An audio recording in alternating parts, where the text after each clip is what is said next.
سيدنا ومولانا محمد وعلى آل سيدنا ومولانا محمد أفضل صلواتك بعدد معلوماتك وبارك وسلم وصل عليه اللهم صل على سيدنا محمد عبدك ونبيك ورسولك النبي الأمي وعلى آله وأزواجه وذرياته عدد من خلقك ورضا نفسك وزنة عرشك ومداد كلماتك. عزیزان محترم، ایک حدیث آپ کو سنانی ہے. ہر حدیث سننے پر یا پڑھنے پر 1000 رکعت کا ثواب ملتا ہے، اور وہ رکعت جو لمبی قرات کے ساتھ ہو، پوری خشوع خضوع کے ساتھ ہو، جو نماز صحابہ پڑھتے تھے اس صحابہ کی نماز والا ثواب ملتا ہے. کیونکہ نماز حقیقت میں کیا ہے؟ صحابہ کرام کی. ہماری تو نمازیں ہیں ہی نہیں نا، یہ تو ٹکرے ہیں، چند مالی اور ہماری نمازیں کیا ہیں. حدیث کے سننے میں 1000 رکعت جو صدیق اکبر پڑھتے تھے اس کا ثواب نامہ اعمال میں آتا ہے. سننے میں اگر عمل کیا ہے یا نہیں کیا، سننے میں ثواب ہے، اور اگر عمل کرے گا تو اس کی کوئی انتہا ہی نہیں. اللہ آپ کو مجھے عمل کی توفیق عطا فرمائے. اب یہ ایک حدیث میں نے سنانی ہے کہ حضرت یحییٰ بن کثیر اور یہ روایت کہتے ہیں قد کان قدر النبی صلی اللہ علیہ وسلم، انہوں نے حضور علیہ السلام کی زیارت کی، یعنی صحابی ہیں.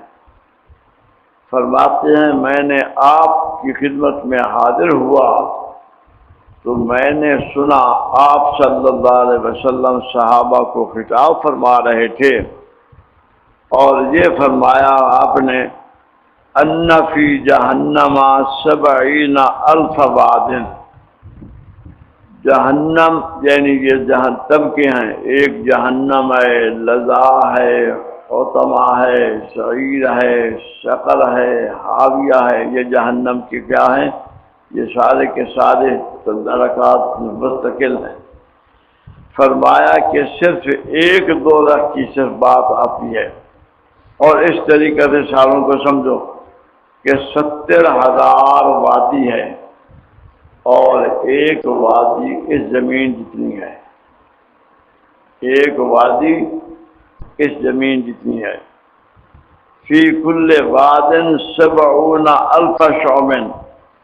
پھر اس ایک وادی میں 70,000 خدا نے اس کے حصے بنائے ہیں. ایک وادی کے، جہنم کی ایک وادی میں 70,000 شعبے بنائے ہیں، حصے بنائے ہیں. اور فرمایا فی کل شعبن، ایک حصہ اتنا ہے 70,000 بیت، جس کے اندر 1000 مکان بنا ہوا ہوتا ہے، گھر بنا ہوا ہوتا ہے، کمرہ بنا ہوا ہوتا ہے. فی کل بیت، ہر ایک گھر کے اندر 70,000 شق. پھر ایک گھر ہے نا، ایک مکان جس طرح جی ہے، اس کے 70,000 حصے ہیں. آئی بات میں. اور فرمایا ہر حصے میں فی کل شق، ہر حصے میں 70,000 ثعبان، 70,000 سانپ ہے. وفی شق کل ثعبان، ہر جو ثعبان یعنی سانپ کا حصہ ہے اس کے اندر 70,000 عقرب ہیں، 70,000 اس میں بچھو ہے. اور ایک بچھو قلعے جتنا ہے، جتنا تم قلعہ بنا تو شاہی قلعہ ہے نا، اتنا ہوتا ہے. اس کا ایک ڈنگ جو ڈستا ہے وہ اتنا ہے کہ طوال النخل جتنی لمبی کھجور ہوتی ہے اس میں۔ فرمایا پھر ہر بچھو اور ہر جب بچھو ایک دفعہ کاٹے گا 40 خریف 40 سال تک اس کے کاٹنے کا درد نہیں جائے گا، تڑپے گا انسان جس کی کوئی انتہا نہیں۔ اور فرمایا بل منافق حتی یوافق ذالک، ہر منافق جو ہوگا منافق ہر جو ہوگا منافق یہ تمام بچھوں کے اور سانپوں کے سامنے اور جائن وادی میں پیش کیا جائے گا۔ اب آپ بتائیں کیا حال ہوگا؟ اللہ معاف فرمائے، یہ تو ایک جہنم کی بات ہے نا، ایک دوزخ کی بات ہے، باقی 7 تو 6 تو باقی پڑے ہیں۔ اب آپ فرمائیں کہ جب ایک بچھو اس کا یہ بڑی کھجوروں جتنا اس کا وہ ڈسنے والا وہ ڈنک ہے، اس کا کانٹا ہے، جب وہ لگے گا 40 سال تک اس کا درد نہیں جائے گا۔ الیاذ باللہ۔ اب آپ سمجھے منافق کون ہے؟ اللہ آپ کو مجھے میں نفاق سے بچائے۔ قرآن سے میں منافق کی بات کروں گا۔ قرآن فرما رہا ہے المنافقون والمنافقات بعضهم من بعض یأمرون بالمنکر۔ منافق کا کام ہے شریعت کے خلاف بات کا حکم دینا۔ سینما دیکھ لو، آج بڑا جایا ہوا ہے، وہ ہمیں تو نام بھی نہیں آتے ہے، ٹی وی پر بہت بڑا یہ بن کے آنا ہے، یہ فلانا ہے، ہندوستان کی ٹی وی پر یہ آئے گا، وہ سننا ہے، فلانا گانا بڑا آ رہا ہے، وہ سننا ہے۔ یہ سب منافق ہوتے ہیں، یہ سب منافق ہوتے ہیں۔ جس کی نماز جماعت کے ساتھ کرا ہو وہ پکا منافق ہوتا ہے۔ کان منافقا خالصا، جو جماعت کو چھوڑتا ہے وہ پکا منافق کہلاتا ہے۔ الیاذ باللہ، الیاذ باللہ۔ کیونکہ تارک جماعت کا چھوڑنے والا بدترین خلائق ہے۔ ایک تو یہ منافق کی علامت ہے کہ جماعت مرضی آئی تو پڑھ لی، مرضی آئی تو نہ پڑھی، اپنی علیحدہ پڑھ لی، علیحدہ فرمایا کہ اس کا یہ حال ہوتا ہے یہ منافق کا۔ پھر میرا رب یہ فرماتا ہے کہ لا یذکرون اللہ الا قلیلا، وہ ذکر بڑا تھوڑا کرتا ہے، تھوڑا ذکر کرنے والا منافق ہے۔ اللہ نے فرمایا میرے نبی کو وَلَا تُطِعْ مَنْ أَغْفَلْنَا قَلْبَهُ عَنْ ذِكْرِنَا، ایسے شخص کے ساتھ نہ رہنا جس کے دل کو ہم نے اپنی یاد سے غافل کر دیا ہے، جس کے دل کو ہم نے اپنی یاد سے غافل کر دیا ہے۔ وَكَانَ أَمْرُهُ فُرُطًا، اور اس کا کام حد سے بڑھ چکا ہے۔ یہ منافق کے پاس نہیں جانا، وہ ذکر تھوڑا کرتا ہے، یہ کام ہے۔ اب آپ ذرا توجہ فرماتے ہیں منافق کی۔ پھر فرمایا منافق کی وہ ہوتا ہے، اللہ آپ کو مجھے اس سے بچائے کہ اللہ کے وَإِذَا قَامُوا إِلَى الصَّلَاةِ قَامُوا كُسَالَىٰ، نماز کے لیے جب آتا ہے تو سستی کا مارا ہوا،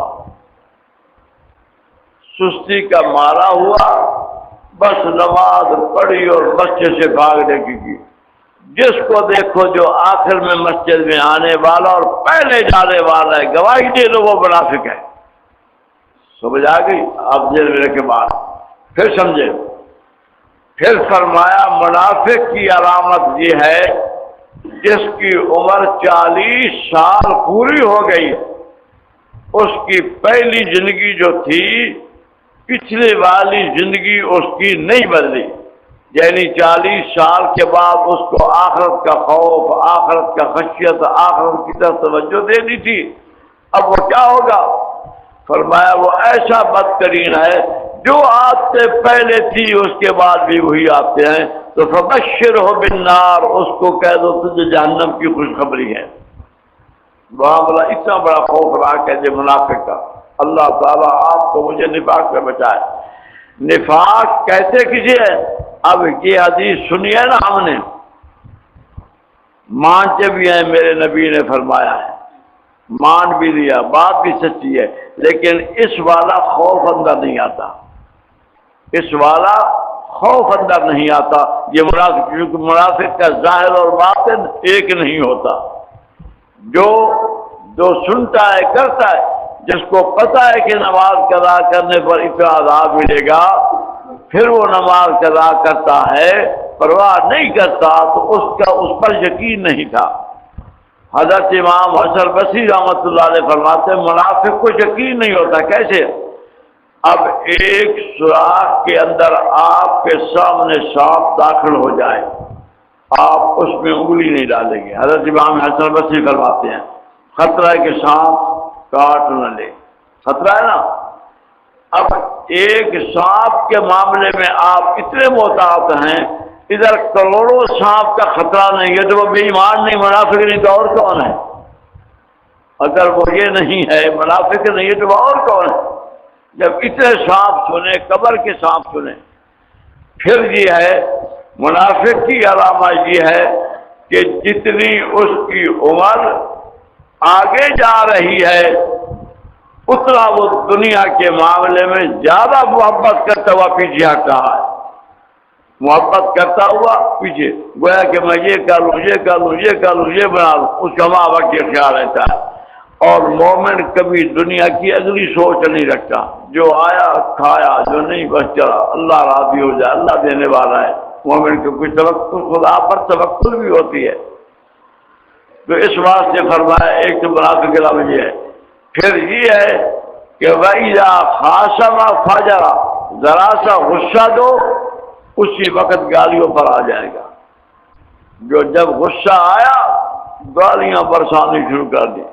جو گالیاں برساتا ہے نفس کے غصے پر، ایک ہے غصہ خدا کے لیے آنا، نماز کوئی نہیں پڑھ رہا تو اس کو برا بھلا کہہ رہا ہے، یہ خدا کا غصہ ہے۔ جن کے اندر رمضان میں روٹی کھا رہا ہے اس کو گالیاں دے رہا ہے، یہ خدا کا غصہ ہے، اس کا ذاتی غصہ نہیں ہے۔ ذاتی غصے پر جو ذات کا معاملہ ہے اس میں سیخ پا ہو جائے، خدا کے معاملے میں کچھ ہوتا رہے اسے پرواہ نہ ہو، یہ منافق کی علامت ہوتی ہے۔ اللہ معاف فرمائے، اللہ تعالیٰ معاف فرمائے، یہ منافق ہے۔ حضرت حسن بصری فرماتے ہیں کہ دنیا کے اندر اتنے منافق ہیں، مومن قلیل ہے۔ حضرت امام حسن بصری نے اس زمانے میں فرمایا تھا جب تابعین کا دور تھا، فرمایا ہزاروں میں مجھے ایک مومن اور 999 مجھے منافق نظر آتا ہے۔ اب آپ دیکھو اب کہاں ہم پہنچ گئے اس مقام پر۔ اللہ معاف فرمائے، نفاق ایسی بری چیز ہے، اور فرمایا نفاق قلب کے اندر داخل رہتا ہے ہمارا وقت، نفاق قلب کے اندر دھکا رہتا ہے ہمیشہ، نفاق کی یہ عادت ہے۔ اور انسان یعنی جو سنے گا اس کے مطابق اس کو پرواہ نہ ہوگی۔ بس فرمایا منافق کی بات یہ ہے۔ پھر منافق جب گناہ کرتا ہے کوئی، اسے ذرہ پرواہ نہیں ہوتی، جس طرح ناک پر مکھی بیٹھی میرے نبی نے فرمایا وہ اڑ جائے، کوئی غم لگتا ہے افسوس افسوس یاد میری ناک پر مکھی بیٹھی تھی، بڑی پریشانی اڑ گئی۔ منافق گناہ کرے گا اس کو اتنی پرواہ نہ ہوگی، لیکن مومن سے گناہ ہو جائے گا سکون نہ ہوگا، پریشان ہے میرے سے غلطی ہو گئی، منہ سے جھوٹ نکل گیا، غیبت نکل گئی، برائی نکل گئی، گالی نکل گئی، پریشان حال جب تک کہ خدا کے سامنے رو رو کر توبہ نہیں کر لیتا، مومن کو سکون نہیں آتا۔ پھر منافق کی علامت یہ ہوتی ہے کہ جو گناہ وہ کرتا ہے ہمیشہ اس کے دل میں ہوتا ہے کہ کل بھی میں نے یہی کرنا ہے۔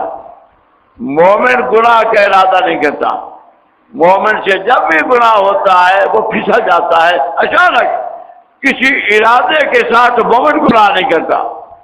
مومن کا گناہ ارادے کے ساتھ